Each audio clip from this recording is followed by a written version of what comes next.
North Carolina's Henri Veesaar chose to stay in the 2026 NBA draft. This is Floor and Ceiling. Let's break him down. Henri Veesaar is one of my favorite late first or early second round targets in the 2026 NBA draft. At his best, Veesaar is a mature 7-foot big who will finish plays at the rim and from three. In his fourth college season, Veesaar transferred to UNC from Arizona and averaged about 17 points, 9 rebounds, 2 assists, and 1 block. As you can see, the Estonian big doesn't exactly put up gaudy defensive numbers, but he's smart about protecting the rim, I think, and as a whole, trying to overcome his very real athletic limitations. For instance, I actually thought that Veesaar was probably the more disciplined and consistent defender between him and Caleb Wilson at UNC this year, even if the latter has more highlights and evidently upside as well. Speaking of Wilson, Veesaar also has some real skill for his position as he can dribble and pass a little bit. We saw him run some front court pick and rolls with Wilson this season, and I would be curious to see his future NBA team keep tapping into that skill set. However, looking towards the league, I'm unsure about what exact skill Veesaar hangs his hat on offensively. I also have some very real physical questions about him, as he has good but not great size, and then pretty slow feet. I believe Veesaar processes the game fairly well, but he's not physical, fast, or bouncy for his position. I think anywhere after number 25 or so would make sense for Veesaar in the 2026 draft. In a high-end outcome, he reminds me a bit of Jalen Williams, the former Arkansas prospect now on OKC. But less hopeful outcomes probably see Veesaar carving out a career in Europe instead.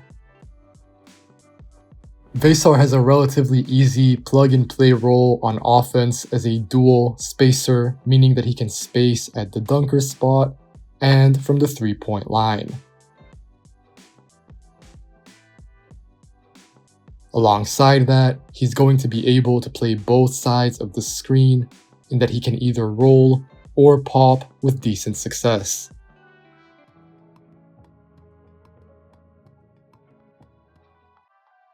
This season, Veesaar finished about 75% of his shots at the rim, including 58 dunks.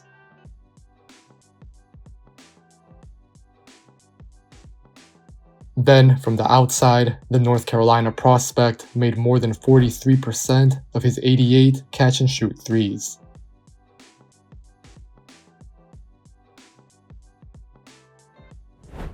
Building off that play finishing, Veesaar has some real skill for a big man.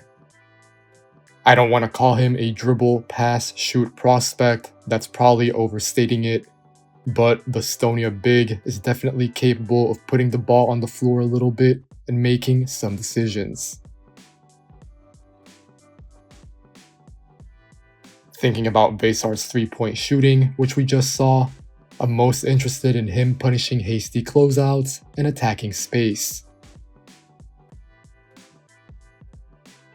As a whole, I trust Veesaar's driving ability positionally, though it's not something that he should resort to that often.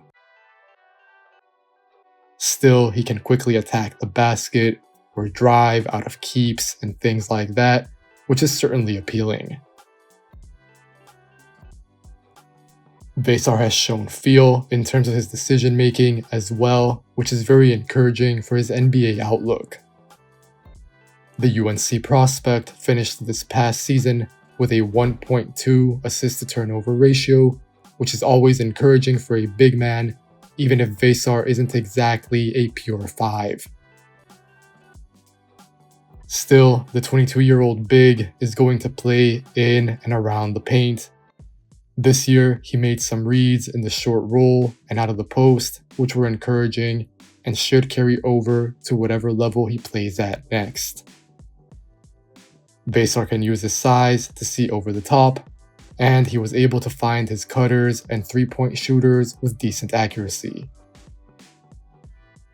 Again, what was probably most impressive to me was Veesaar's ability to run the pick and roll, often with Caleb Wilson. I'm not overly high on Veesaar defensively. I think he has some pretty considerable limitations, but at the same time, I do think he'll have his uses on this end of the floor because of how smart he is in drop coverage. If you ask Veesaar to constantly switch and chase smaller guys around, that's definitely not a recipe for success, but he's fairly decent at understanding his limitations and getting stops at the rim without necessarily getting the stat. If you're curious about Veesaar's defensive impact, look at his on and off numbers this season at Carolina. He wasn't racking up highlights, but he was undoubtedly a positive for his squad, and that might give NBA teams hope despite, as I said, his limited defensive and physical profile.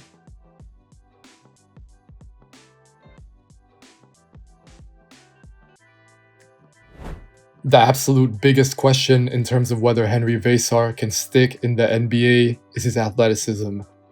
I really think that's his swing skill in a way, and this manifests in a number of ways on the offensive end of the floor.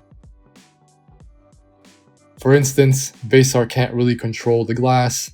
That applies on defense as well, actually, even though he's an okay rebounder.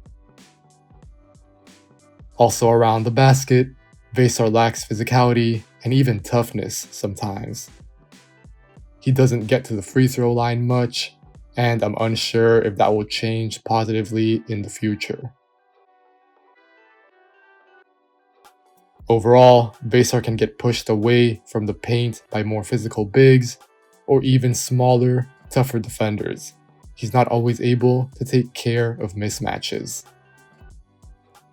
At the same time, Veesaar also doesn't have much lift around the basket, so that limits his offensive rebounding, as I said, and even his finishing at the next level. Veesaar can struggle, relatively speaking, when met with real verticality, and though his conversion numbers at the rim were pretty strong, I do think that he's a bit stiff at the next level. Then, it's very crucial that Veesaar's three-point shooting doesn't abandon him. And to be honest, part of me questions just how real it is. His volume from deep saw a pretty big uptick at North Carolina, where Veesaar made more threes than his previous 2 active seasons combined. Plus, the UNC prospect isn't a particularly good free throw shooter, having made just 61.5% of his shots from the line this year. All of these concerns show up on the defensive end as well. Veesaar's worries on this side of the ball largely come down to how functional his athleticism and strength are or are not. Truth be told, I trust that the UNC big can be in the right areas with decent verticality, but the issue is that Veesaar won't really block or alter shots as much as you'd hope. Simply put, he lacks the lift, twitch, and maybe even pure size to be a real deterrent at the basket for NBA standards. Then, I also think that Veesaar will get attacked in space, and I don't have much faith that he'll hold up. Even in college, Veesaar gave up drives and blow-bys. Sure, he competed, but again, it's not like he had a lot of margins to make a play, even when this was the case. If Veesaar can prove that he's athletic enough, then I expect him to stick around the NBA for a while in a backup role as a play-finishing big off the bench who won't make bad decisions. But the thing is his three-pointer has to be real because those athletic concerns are also likely to pop up for Veesaar on offense around the rim. As always, if you enjoyed this video, make sure to leave a like, make sure to leave a comment telling me what you make of Henri Veesaar, make sure to subscribe to the Floor and Ceiling Substack, and if you want to watch more content like this, subscribe to the channel as well. Take care, and I'll catch you guys next time.